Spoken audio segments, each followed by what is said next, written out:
에베소서 1장 17절부터 19절까지 제가 봉독하겠습니다.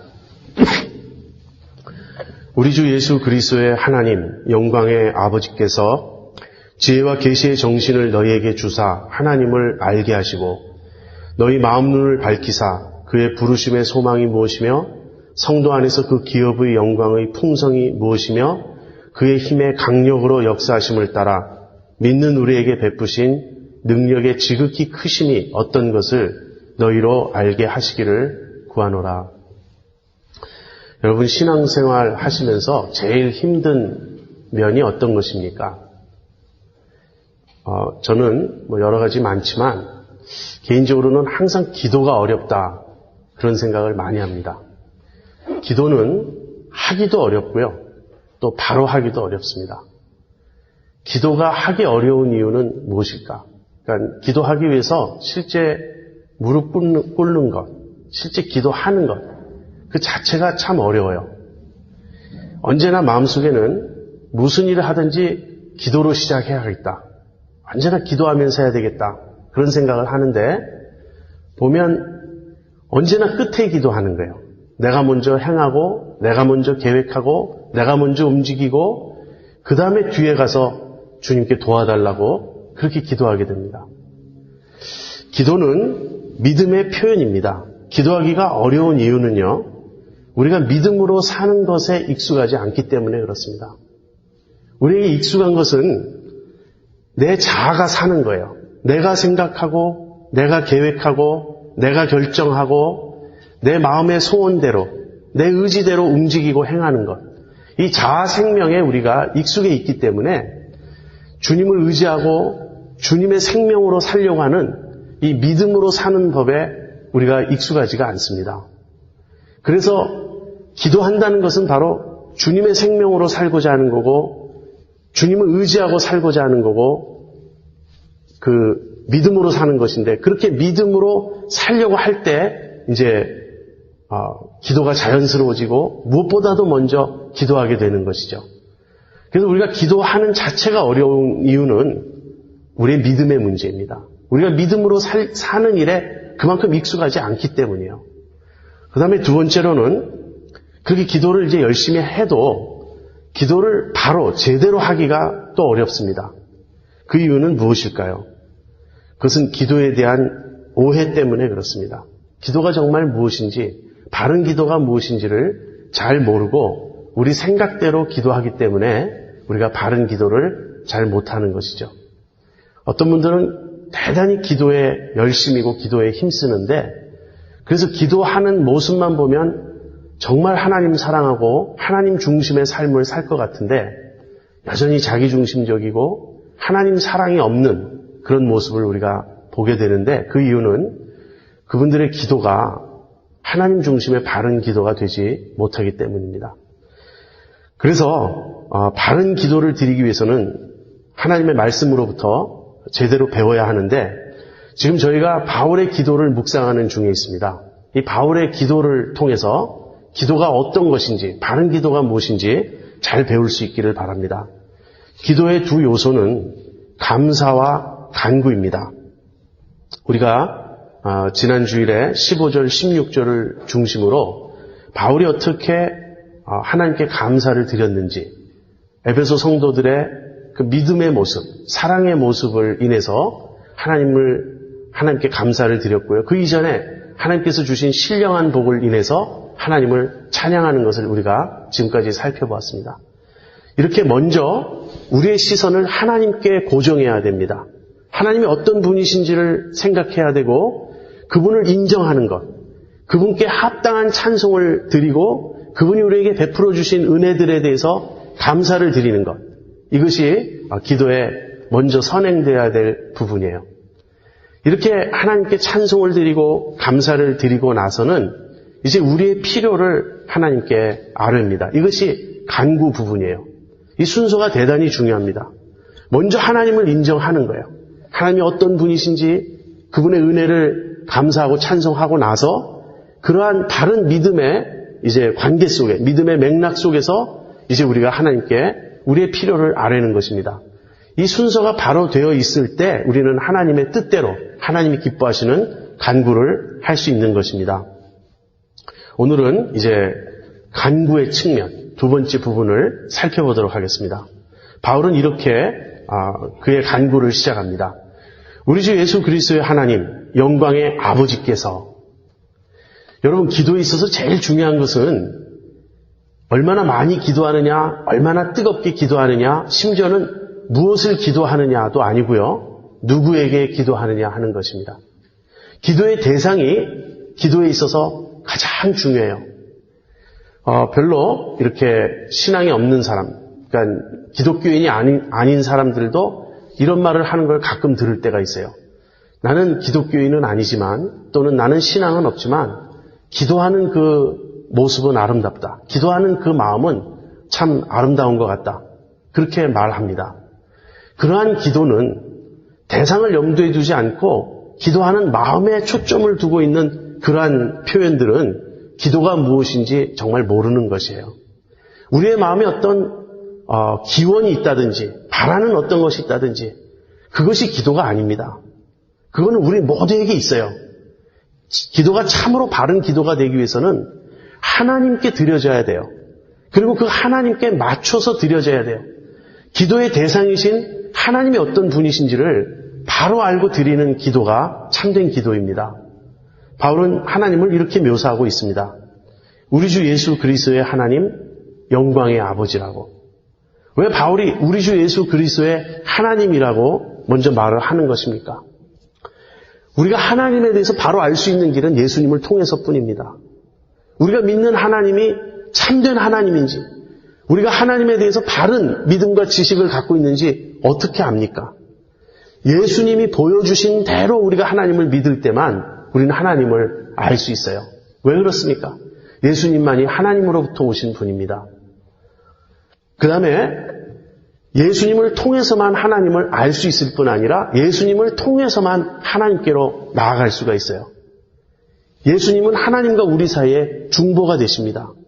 그래서 하나님이 어떠한 분이신지를 우리에게 가르쳐 주시고 또 우리를 인도하시고 이끄셔서 하나님께 나아갈 수 있게 해주십니다. 그래서 우리가 기도할 때 하나님을 생각할 때 그 하나님이 우리 주 예수 그리스도의 하나님이시라는 걸 기억해야 돼요. 그러면서 예수님을 통해서 예수님으로부터 배운 하나님을 염두에 두고 기억하면서 예수님을 통해서 아버지께 나아가는 거예요. 하나님께. 근데 여러분, 예수님이 우리에게 하나님에 대해서 가르쳐 주신 가장 귀중한 소중한 진리가 무엇이죠? 그것은 하나님은 아버지시라는 거예요. 그래서 우리가 예수님의 하나님, 예수님이 가르쳐 주신 하나님, 예수님을 통해서 그 앞에 나아갈 수 있는 그 하나님을 우리의 기도의 대상으로 인정하면서 이제는 그 하나님이 우리의 아버지시라는 것을 깨닫는 것입니다. 그런데 그 아버지는 어떤 분이시냐면 영광의 아버지예요. 우리가 하나님을 아버지로 이렇게 믿을 때에는 하나님의 사랑의 측면을 말하는 것입니다. 하나님은 아버지시기 때문에 우리에게 좋은 걸 주길 원하세요. 우리가 정말 하나님 우리 아버지시다라는 참된 믿음을 가지고 아버지라고 한마디 하나님을 찾았다면 우리의 모든 기도는 사실 그 속에 다 있는 거예요. 우리 아이들이 어렸을 때 말을 잘 못하고 그럴 때 부모를 찾을 때 엄마, 아빠 그 말밖에 모르지 않습니까? 그런데 그 한마디 엄마를 찾을 때, 한마디 아빠를 찾을 때 그 아이의 표정, 그 아이의 상황을 보고 그의 모든 말을 부모는 다 읽어내요. 똑같은 엄마인데 어떨 때는 배고프다는 엄마고 어떨 때는 기저귀 갈아달라는 엄마고 어떨 때는 안아달라는 엄마가 되는 겁니다. 하나님을 우리가 아버지로 바로 인식하고 하나님 아버지 이렇게 믿음으로 부를 수 있다면 그 안에 기도는 다 들어가 있는 거예요. 그런데 그 아버지, 사랑의 아버지가 또 어떤 분이시냐면 영광의 아버지신 거예요. 여기서 영광은 하나님의 권능을 보여줍니다. 자, 영광의 아버지라고 우리가 하나님을 찾는다면 우리의 모든 기도를 들어주실 수 있는 능력이 있으신 전능의 하나님인 걸 우리가 믿는 것입니다. 그러한 믿음으로 우리가 하나님께 나가야 됩니다. 우리 주 예수 그리스도의 하나님, 영광의 아버지, 그분을 우리가 믿고 구하고 그분 앞에 이제 나아가는 것입니다. 그런데 우리가 이제 그렇게 나아갈 때 그러면 이제 무엇을 구해야 합니까? 바울이 여기서 에베소 성도들을 위해서 중보 기도를 하는 것인데, 간구를 하는 것인데, 바울의 간구의 핵심은 알게 해달라는 거예요. 깨닫게 해달라는 거예요. 지혜와 계시의 정신을 너희에게 주사 그랬는데, 거기서 지혜와 계시의 정신으로 번역된 단어는 성령님을 의미하기 때문에 지혜와 계시의 영을 주사 이렇게 표현하는 게 좋습니다. 하나님께서 성령님을 통하여 우리에게 지혜와 계시를 주시고 우리가 깨닫게 해주시고 우리의 마음 눈을 밝혀주셔서 우리로 하여금 하나님께서 우리에게 주신 그 모든 신령한 복이 무엇인지를 알게 해달라 하는 것이 바울이 지금 기도하는 내용의 핵심이에요. 알게 해달라, 깨닫게 해달라. 어떻게? 지혜와 계시의 영을 주셔서 우리의 마음 눈을 밝혀주셔서 이미 성령님은 우리 안에 거하십니다. 그 안에서 너희가 진리의 말씀 곧 너희의 구원의 복음을 듣고 그 안에서 또한 믿어 약속의 성령으로 인치심을 받았으니 이렇게 바울이 말했죠. 믿는 우리에게는 이미 성령이 오셨습니다. 우리 안에 성령이 거하시고요. 우리 안에 거하시는 이 성령은 하나님이 우리를 당신의 소유로 삼으셨다는 그 표인, 인치심이고 또 우리가 앞으로 영원한 그 기업을 받게 될 것을 보증해주는 디파짓이라고 우리가 이미 살펴보았습니다. 믿는 우리 안에는 성령님이 와 계세요. 근데 이 성령님은 어떤 분이시냐면 지혜와 계시를 주시는, 우리에게 깨닫게 해주시고 알려주시는 그러한 성령님이세요. 그래서 성령님께서 우리의 마음의 눈을 밝혀주시는 것입니다. 이것이 믿음이에요. 이것이 보게 하는 것입니다. 어떤 분들이 간증할 때 그때 하나님의 음성을 들었습니다. 또는 그때 나는 무엇을 보았습니다. 이렇게 들었다든지 보았다라든지 하는 그런 표현으로 간증을 할 때 여러분 그것은 우리의 이 신체적인 눈으로 보고 신체적인 귀로 들었다라는 말이 아니에요. 그런 경우도 없지 않아 있겠지만 그런 경우는 사실 대단히 드뭅니다. 우리가 보았다고 표현할 때, 우리가 들었다고 표현할 때는 우리의 마음으로 그렇게 했다는 거예요. 우리의 마음의 눈이 밝아져서 보는 것이고요. 우리의 마음의 귀가 밝아져서 듣는 것입니다. 무슨 말입니까? 깨닫게 되었다라는 거예요. 우리 내면 깊은 곳에 하나님에 대해서, 하나님의 어떤 분이신지, 그리고 그분이 우리에게 베풀어 주신 신령한 복이 무엇인지 이 복음의 진리를 확연히 알게 되었다. 분명히 깨닫게 되었다. 이것을 말하는 것입니다. 바울은 지금 그걸 기도하는 거예요. 이미 하나님께서 우리에게 성령을 주셨는데 그 성령님을 통하여 우리가 마음의 눈이 밝아져서 깨달음을 얻기를 원한다. 알기를 원한다. 이것입니다. 그러면 무엇을 알기를 원하는가? 첫 번째로는 바울은 하나님이라고 말하고 있어요. 하나님을 알게 하시고, 사실 우리의 모든 필요는 하나님을 아는 것에 속합니다. 하나님을 알기만 하면 나머지 모든 것은 해결돼요. 우리가 하나님을 잘 모르고 또 하나님을 알아도 우리가 많이 오해합니다. 그래서 우리는 머리에 지식으로는 하나님에 대해서 바른 교리적인 그런 설명을 할 수 있고 고백을 할 수 있지만 내 심령 깊은 곳에서는 하나님을 내가 머리로 아는 만큼 아는 대로 사실 생각하지 않아요. 내 심령 깊은 곳에서는 하나님에 대해서 거리감을 느끼고 있고 하나님에 대해서 많은 부분 무지하고 하나님을 오해하고 있습니다. 사탄의 최고의 책략은 무엇입니까? 하나님을 오해하게 하는 거예요. 창세기 3장에 보면 하와에게 접근한 그 뱀이 선악과를 따먹지 못하게 하신 그 하나님의 의도가 마치 좋지 않은 것이냐, 하나님에 대해서 부정적인 느낌과 그 생각을 갖도록 하와에게 그런 걸 넣어주지 않습니까? 그래서 하와로 하여금 하나님이 얼마나 사랑이시고 선이신지 그것을 모르고 하나님이 마치 인간을 라이벌로 느끼셔가지고 우리가 하나님처럼 되는 것을 아주 두려워하셔서 그래서 선악과를 먹지 못하게 하신 양, 그렇게 하나님이 사랑의 하나님이 아닌 양 오해를 불러일으켰습니다. 이것이 지금도 변함없는 사탄의 책략이에요. 사탄은 우리 마음 깊은 곳에 하나님을 자꾸 오해케 만듭니다. 하나님이 사랑한다고 성경은 말하지만 하나님 사랑하지 않을 거야. 하나님 지금 나에 대해서 대단히 분노하고 계실 거야. 하나님 내가 기도하면 들어주신다고 성경은 말했지만 나 같은 것 기도를 들어주시긴 뭘 들어주시겠어. 하나님은 내 기도에 관심도 없을 거야. 하나님은 나를 알지도 못할 거야. 그런 식으로 우리 마음 깊은 곳에 잠재의식 속에 그런 생각들이 있습니다. 물론 우리는 입으로는 항상 교리적으로 정확하게 표현하려고 그래요. 하나님은 사랑이시다. 하나님은 선이시다. 하나님은 우리의 아버지시다. 그러나 우리 마음 깊은 곳에는 하나님에 대한 오해가 있고 하나님에 대해 무지합니다. 여기서 하나님을 알게 하시고라는 이 알문 어떤 머리 지식을 말하는 게 아니고요. 인격적, 관계적인 알을 말합니다. 하나님을 경험으로 알게 해달라는 거예요. 하나님과 친해지게 해달라는 거예요. 하나님과 내면에서의 교통이 이루어지게 해달라는 거예요. 그래서 정말 나는 하나님을 안다. 그분은 이런 분이시다. 그분은 나에게 이런 분이시다.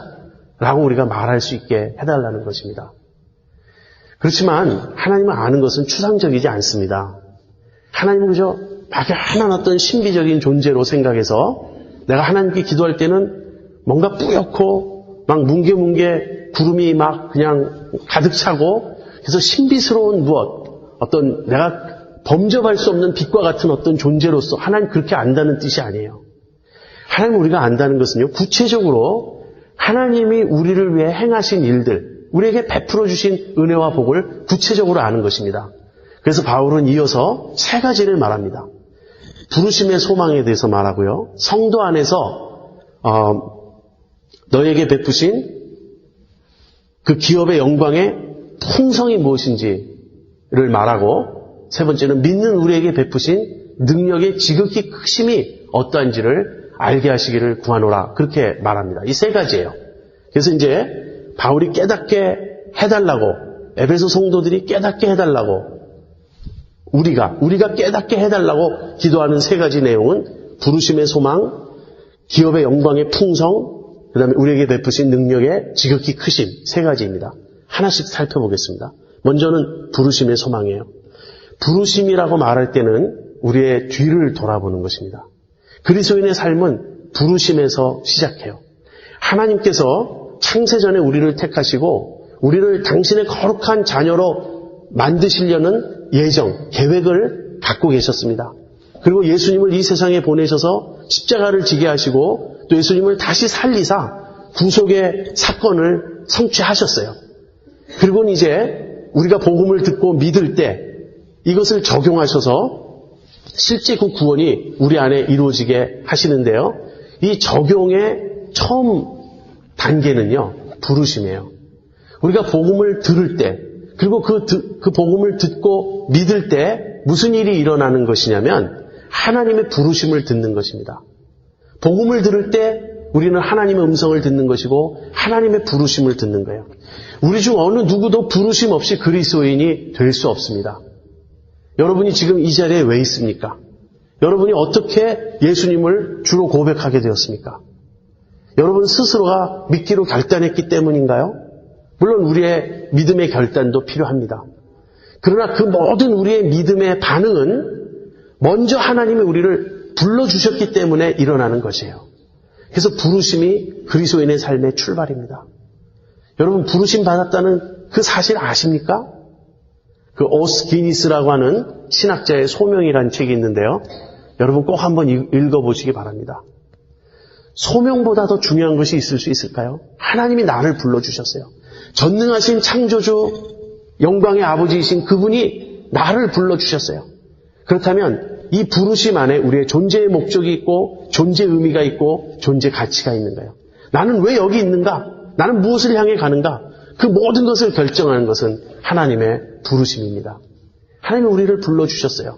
얼마나 영광스러운 사실입니까? 그런데 하나님이 우리를 불러주실 때는요. 소망으로 불러주셨어요. 하나님이 우리를 불러주실 때는 우리에게 무엇을 주시겠다고 불러주신 건데 그 무엇을 주시겠다는 것이 소망의 내용이에요.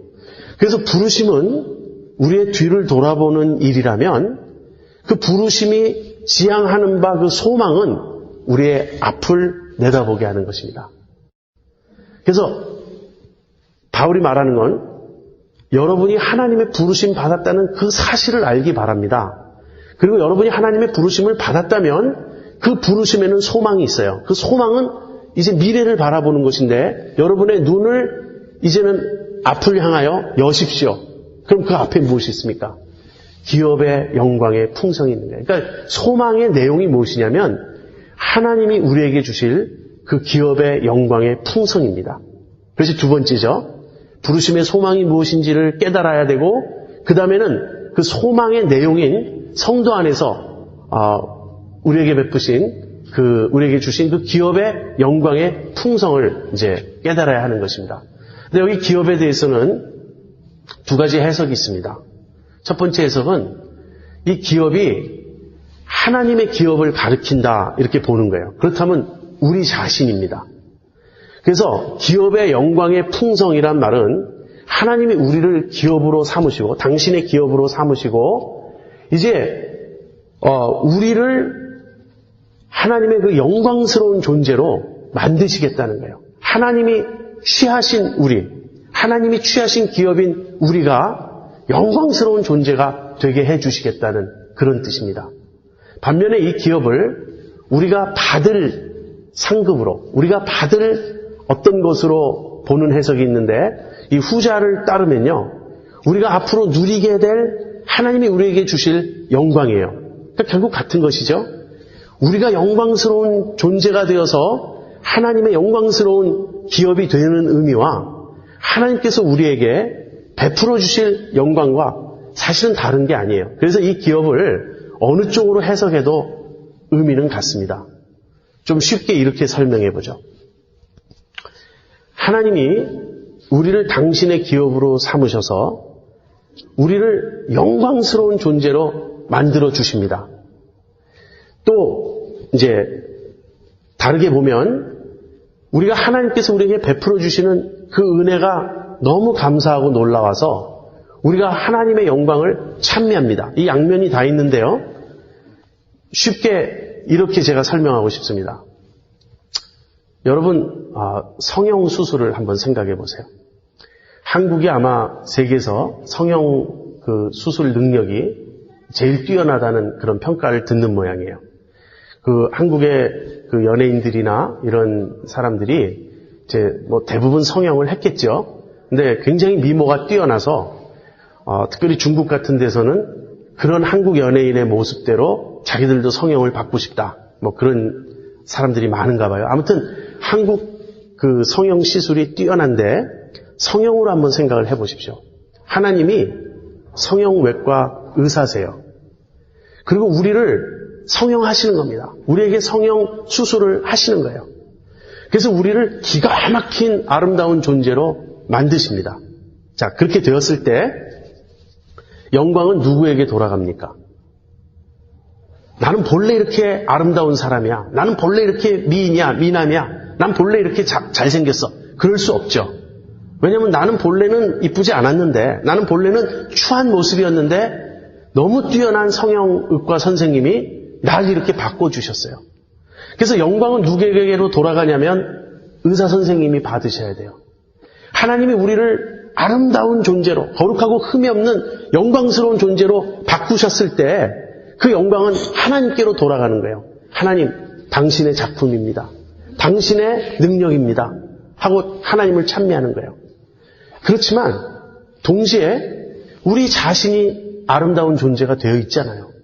우리 자신이 영광스러운 존재가 되어 있잖아요. 그래서 우리도 또한 영광에 동참하게 되는 것입니다. 이것이 우리가 받을 기업이든지 아니면 우리가 하나님의 기업으로서이든지 우리가 누리게 될 영광의 풍성이에요. 여러분, 앞을 생각하실 때는 항상 영광을 생각하시라고 제가 여러분에게 말씀드렸습니다. 영광이 우리를 기다리고 있어요. 그 영광은요, 나는 아름답지도 않은데, 나는 변화되지도 않았고, 나는 착하지도 않은데, 사람들이 예의상 또는 아부하느라고 칭찬해주는 그런 것이 아닙니다. 저는 사실 누가 저한테 와서 분에 넘치는 칭찬을 저에게 해줄 때 별로 기쁘지가 않아요. 왜냐하면 그 말이 너무 공허하다는 걸 느끼기 때문에. 저는 제 실상을 아니까, 제가 얼마나 부족한 존재인지를 아니까 저에 대해서 막 찬사를 해줘도 전혀 마음에 기쁘지가 않습니다. 하나님이 인정을 해주신다면 모든 건 달라지겠죠. 그리고 하나님이 실제로 내가 그런 칭찬을 받기에 합당한 존재로 나를 거룩하고 아름답게 예수님 닮게 만들어 주셨다면 그건 얼마나 다른 이야기입니까? 그러한 영광이 우리 앞에서 우리를 기다리고 있는 거예요. 가슴이 뛰지 않습니까? 여기서 우리가 좀 많이 누리지 못해도, 여기서 내가 원하는 대로 다 갖지 못해도 별 문제가 없어요. 우리가 여기서 놓치고 있는 것들 그렇게 큰 것 아닙니다. 남보다 더 잘 살아야 될 이유도 없고요. 남보다 더 유명해져야 될 필요도 없고 사람들의 인정과 칭찬을 꼭 받아야 될 필요도 없습니다.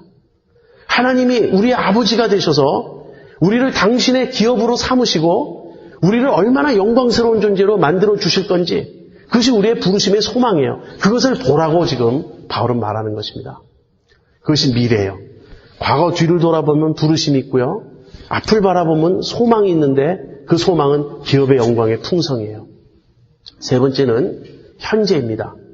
믿는 우리에게 베푸신 능력의 지극히 크심이 어떠한 것을 너희로 알게 하시기를 구하노라.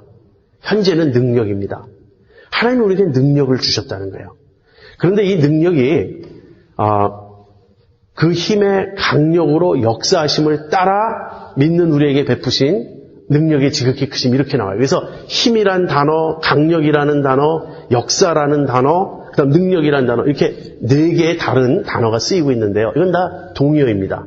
바울이 강조하기 위함이에요. 한마디로 모든 능력이에요.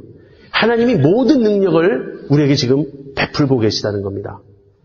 이것이 사실은 핵심이에요. 바울이 부르심의 소망도 강조하고 기업의 영광의 풍성도 강조하지만 지금 현재 우리가 하나님이 우리에게 베풀어 주신 그 능력을 가지고 있는 것 너희가 알아야 된다 이 얘기를 하는 거예요. 현재 하나님의 능력을 체험할 때 우리는 이 모든 것이 허구가 아니고 이론이 아니고 지어낸 이야기가 아니고 그대로 이루어질 사실이며 진리이며 실상인 것을 알게 되는 겁니다. 그래서 이 능력, 지금 믿는 우리에게 지금 현재적으로 우리에게 주어지고 있는 이 능력이 얼마나 지극히 큰지 너희로 알게 하시기를 구하노라. 이 능력은 어떤 능력입니까? 이 능력을 바울은 먼저 그리스도에게서 이 능력이 나타났다고 말하고요. 그 다음에 우리에게 어떻게 이 능력이 역사했는지를 앞으로 차례대로 설명합니다. 그것을 우리가 이제 계속해서 다음 주에 또 그 다음 주에 이어서 살펴보도록 하겠습니다.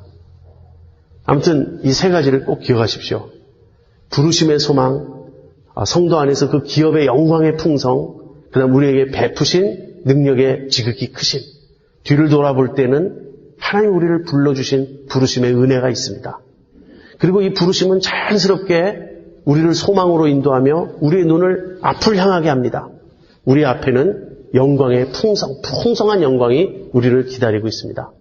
그리고 이 모든 것이 허구가 아닌 것을 알게 하기 위해서 현재 지금 우리에게 하나님의 능력이 역사하고 있습니다. 지금 우리의 필요는 무언가를 더 받는 데 있지 않고요. 내게 주신 것, 이미 내 소유가 된 것, 내가 받은 것이 무엇인지를 깨닫는 데 있습니다. 그렇다면 어떻게 해야 될까요? 우리 간절히 기도해야 되겠습니다. 하나님, 정말 우리가 이런 걸 알게 해주세요.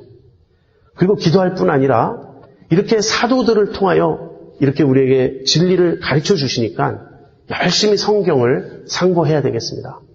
말씀 묵상에 힘쓰며 또 기도에 힘씀으로써 하나님이 우리에게 베풀어 주신 이 신령한 복, 이 구원의 복, 이 모든 은혜를 정말 깊이 깨닫고 믿음으로 매일매일의 삶에서 체험하며 살아가는 여러분과 제가 되기를 바랍니다.